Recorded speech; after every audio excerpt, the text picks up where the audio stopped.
Hello student, कैसे हैं आप। नेक्सस एजुकेशन पॉइंट में आपका स्वागत है। आज हम बात करने वाले हैं MPS 002 अंतर्राष्ट्रीय संबंध। इग्नू यूनिवर्सिटी। टॉपिक है अमेरिकी वर्चस्व। तो अमेरिकी प्रभुत्व या अमेरिकी एक पक्षीयता या वर्चस्व के बारे में आए तो आपको ये अमेरिकी वर्चस्व के बारे में आपको लिखना पड़ेगा। चलिए देखते हैं अमेरिकी वर्चस्व क्या होता है, यानी अमेरिका एक उभरती हुई शक्ति में रूप में कैसे है। शीत युद्ध के वर्षों तक संयुक्त राज्य अमेरिका के एकमात्र महाशक्ति रह जाने के कारण विश्व जैसे एक ध्रुवीय हो गया है। साथ ही अनेक पर्वतीय विश्व को एक बहुध्रुवीय बनाने की दिशा में उभर रही थी। न्यूयॉर्क पर 2001 में आतंकवादी आक्रमण के विरोध में अमेरिका ने अफगानिस्तान में सैनिक कार्रवाई करके उत्तरी गठबंधन को सत्तारूढ़ करवाया था। अमेरिका के राष्ट्रपति जॉर्ज बुश ने एक बार अपनी सत्ता का प्रदर्शन करते हुए 2003 में इराक में के विरोध में आक्रमण कर दिया। तो बच्चों, अगर हम बात करें कि सोवियत संघ के विघटन से पहले विश्व में दो महाशक्तियाँ थी, अमेरिका और सोवियत संघ। तो जब सोवियत संघ यानी शीत युद्ध का अंत हुआ, सोवियत संघ का विघटन के बाद अमेरिकी विश्व में एक केवल महाशक्ति के रूप में मौजूद हो गया और अमेरिका ने पूरी राजनीति को अपने निर्देश में चलाया। और अमेरिका जो था उसने अपने वर्चस्व की शुरुआत प्रथम खाड़ी के युद्ध से करी और अमेरिका ने समय समय पर आतंकवादी के विरुद्ध जैसे अफगानिस्तान और इराक में जो युद्ध करा और वो लोकप्रिय और सफलतापूर्वक युद्ध रहे, जिससे अमेरिकी वर्चस्व तेजी से बढ़ता चला गया। और अमेरिका आज अंतर्राष्ट्रीय राजनीति को और अर्थव्यवस्था को निर्देशित कर रहा है। तो अमेरिकी प्रभुत्व की अवधारणा।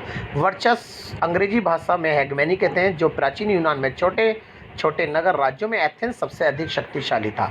अतः उसकी शक्ति को प्रकट करने के लिए हेगमेनी शब्द का प्रयोग किया गया। तो बच्चों, यूनान के अंदर एक एथेंस नाम का एक राज्य था, नगर राज्य था, और ये इतना शक्तिशाली राज्य था कि वो मतलब मिनट पर मतलब हर छोटे छोटे नगर राज्यों पर आक्रमण करके उन्हें अपने वर्चस्व तंत्र में रहता था। और यानी वो कभी भी खाली नहीं बैठता था, वो युद्ध ही करता रहता था। यानी उसका वर्चस्व इतनी शक्तिशाली था वो एथेंस नगर राज्य कि उसकी शक्ति को प्रकट करने के लिए हेगमेनी का नाम का प्रयोग किया गया।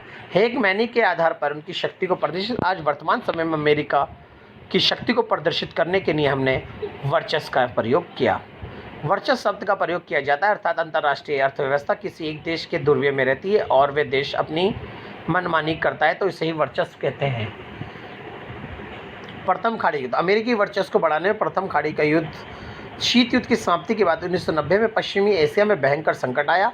अगस्त 1990 में इराक ने कुवैत पर को अपना अंग बनाने के लिए कोशिश करता रहा, लेकिन अमेरिका ने इस युद्ध की आलोचना की और इराक के सामने ये बात रखी कि इराक बिना शर्त के कुवैत को खाली कर दे, परंतु इराक ने इसकी बात नहीं मानी।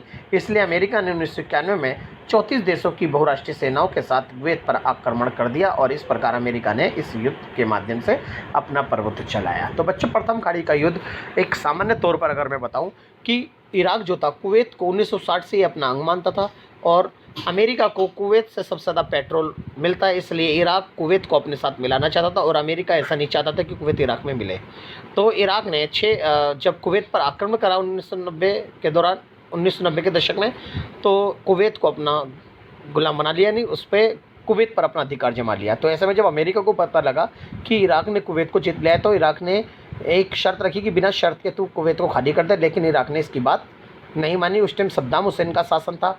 तो ऐसे में अमेरिका ने 34 देशों की बहुराष्ट्रीय सेनाओं के साथ मिलकर वहाँ पर ऑपरेशन डेजर्ट स्टॉर्म चालू किया और वहाँ पर जो था और कुवैत को उन्होंने आज़ाद करा लिया इराक के चुंगल से।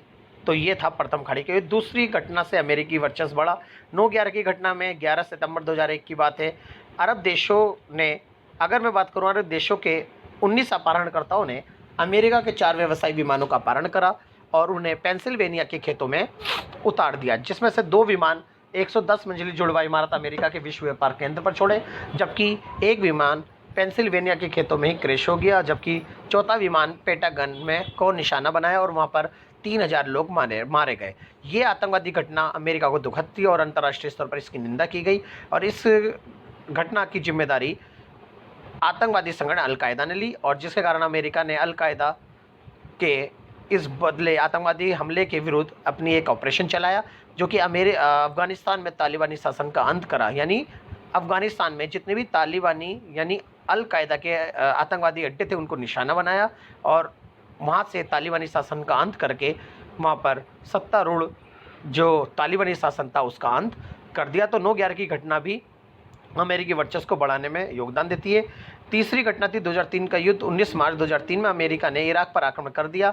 अमेरिका के राष्ट्रपति जॉर्ज बुश ने कहा कि इराक में तानाशाही को ख़त्म करके लोकतंत्र की स्थापना के लिए युद्ध आवश्यक था। इस युद्ध में लगभग 50,000 लोगों की मृत्यु होगी। तो पहला 90 में, दूसरा 2011 में और तीसरा 2003 का युद्ध था। इससे अमेरिका जो था एक शक्तिशाली रूप में, वर्चस्व के रूप में वो तब्दील हो गया और उसका वर्चस्व फैल गया। फिर इन्फर्नाइटिक 2013 20 जनवरी यानी चौथा युद्ध था। 20 जनवरी 1992 को बिल क्लिंटन अमेरिका के राष्ट्रपति निर्वाचित हुए और ये 8 वर्षों तक अपने पद पर आसीन रहे। ये राष्ट्रपति बिल क्लिंटन के समय की घटना है, जब 1998 में नैरोबी यानी केनिया और दार एस सलाम यानी तंजानिया में अमेरिकी दूतावास पर बमबारी कर दी।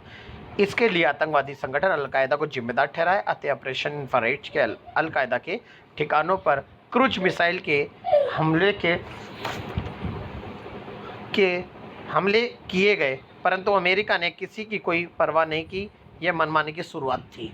तो यहाँ से इन्फर्नाइटिक हुआ, यहाँ से अमेरिकी वर्चस्व की शुरुआत होगी। अब यहाँ से बात करते हैं अमेरिकी वर्चस्व के आयाम की। अमेरिका को वर्चस्व यानी अमेरिकी वर्चस्व को बढ़ाने में किन किन आयामों ने अपना योगदान दिया। तो पहला है सैन्य शक्ति। तो सैन्य शक्ति के आधार पर अगर मैं बात करूं, अमेरिका के पास जो संपूर्ण सैन्य शक्ति की बनावट तथा तौल से है, हेगमनी से ध्वनित सैन्य प्रबल का आशय आज विश्व राजनीति में अमेरिका की हैसियत को बताने में इस्तेमाल करता है। यानी आज अमेरिका के सैन्य शक्ति के आधार पर वर्चस्व जो बढ़ा है, क्योंकि अमेरिका का जो रक्षा बजट है वो ज़्यादा है। अमेरिका सारे जो युद्ध है वो हवाई जहाज़ों के माध्यम से लड़ता है। अमेरिका खतरनाक हथियारों का प्रयोग करता है और सेना को एक स्थान से दूसरे स्थान पर आसानी से पहुंचा देता है।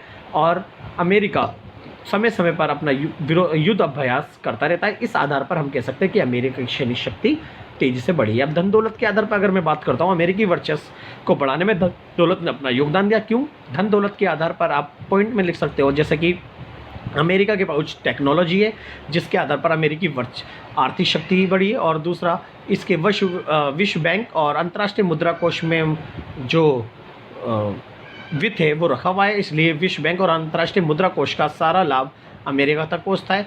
अमेरिका विश्व के अन्य देशों की अर्थव्यवस्था को केंद्रित करता है, निर्देशित करता है और शेयर मार्केट के आधार पर सभी अर्थव्यवस्था को चलाता है। इसके अलावा अगर हम बात करें, अमेरिका सारा काम इंटरनेट के माध्यम से करता है, जिसके कारण यहाँ की धन दौलत और ढांचागत शक्ति के आधार पर अमेरिकी वर्चस्व को बढ़ावा मिला। अमेरिकी वर्चस्व को बढ़ाने में सांस्कृतिक विचारधारा की शक्ति, क्योंकि आज वर्तमान समय में अगर देखा जाए कि विश्व के सारे देश अमेरिकी खान पान को अपना रहे, साथ साथ अपनी अमेरिकी पहनावा और अमेरिकी संस्कृति के आधार पर विश्व राजनीति में इनका दबदबा बढ़ता जा रहा है और सभी देश अमेरिका की जो संस्कृति और परंपरा है उसको अपना रहे हैं, जिसके आधार पर अमेरिकी वर्चस्व बढ़ा। तो ये अमेरिकी वर्चस्व के आयाम थे। तो बच्चों, यहाँ पर वर्चस्व और एक पक्षीयता यानी विश्व में एक पक्षीयता को बढ़ावा मिला और इसको आप अच्छी तरह कर लीजिएगा। तो अगर आपको हमारी वीडियो अच्छी लगी हो तो हमारी वीडियो को सब्सक्राइब करें, लाइक कमेंट शेयर करना ना भूलें।